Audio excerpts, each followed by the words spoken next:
The psalm appointed for this 12th Sunday after Pentecost is 138, not one of the better known psalms, but a beautiful psalm nonetheless, and it's a psalm of David, though the superscription doesn't tell us anything about the occasion, and so we can infer what we can from it.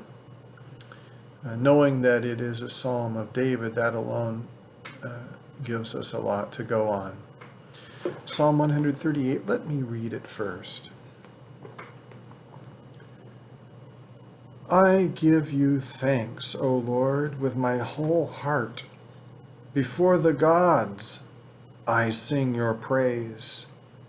I bow down toward your holy temple and give thanks to your name for your steadfast love and your faithfulness.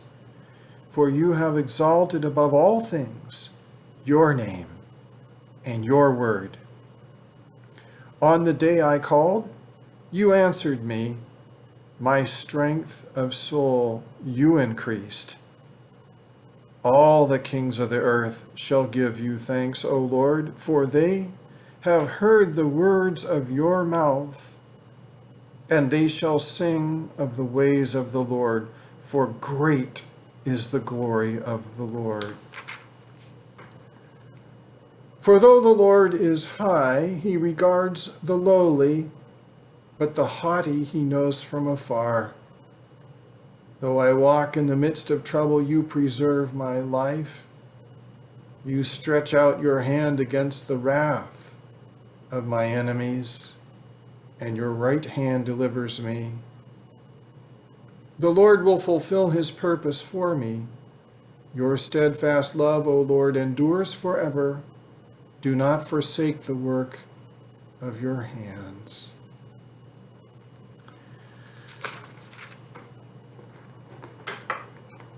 I suspect that your eyebrows went up there in that in that first verse where David said, before the gods I will sing your praise.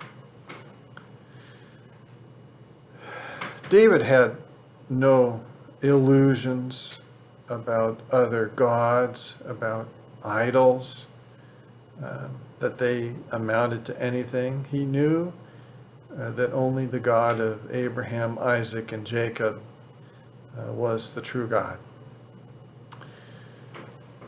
And so there might be a little bit of sarcasm here, the kind that Isaiah gets out once in a while.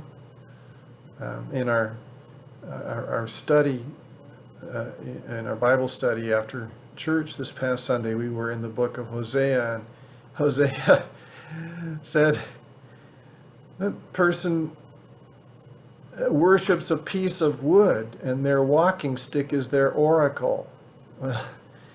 There's a little bit of sarcasm there, and Isaiah can really extend it. David, if you know him and his history, pretty much straight ahead kind of guy. And so maybe not sarcastic, maybe he really does recognize, and maybe he is simply acknowledging that all kinds of people worship all kinds of gods. And so he's going to have his God, the God of Abraham, Isaac, and Jacob, above all other gods. In Martin Luther's large catechism, he asks the question, what does it mean to have a God, in addressing the first commandment? And Martin Luther, this is brilliant, Martin Luther says, a God is simply that to which you look for anything good. Now, if you understand that, and I think that's really a fine definition, there are no atheists. There are just lots of people who worship all sorts of false gods and may not even be aware that they are worshiping those gods. Um, it is a psalm of just strength and security, trusting in God, um, and on the whole, a very a positive outlook. If you are a person who tends to depression or despair, this would be a good psalm to know and to know well. It's brief. Listen to this. For though the Lord, this is verse 6, for though the Lord is high, he regards the lowly. Well, do you have everything all together? Is everything going just swimmingly for you all the time? I would imagine somewhere in the order of 100% of you answer, well, no.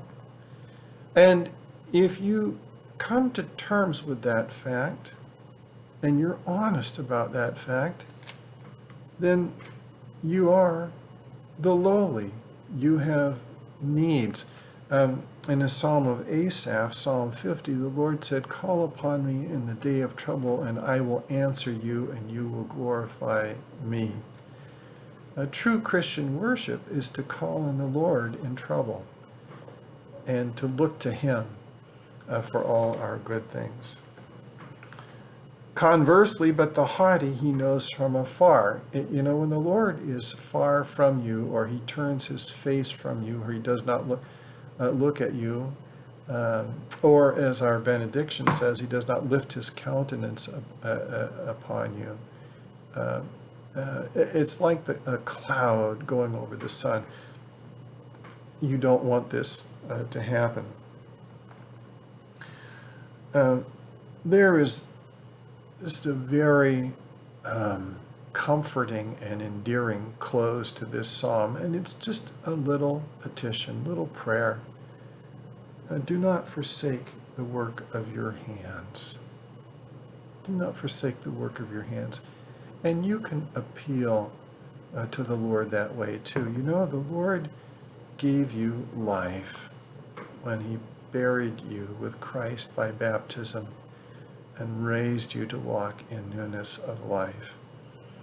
And so the Lord has worked, and you are the work of his hands.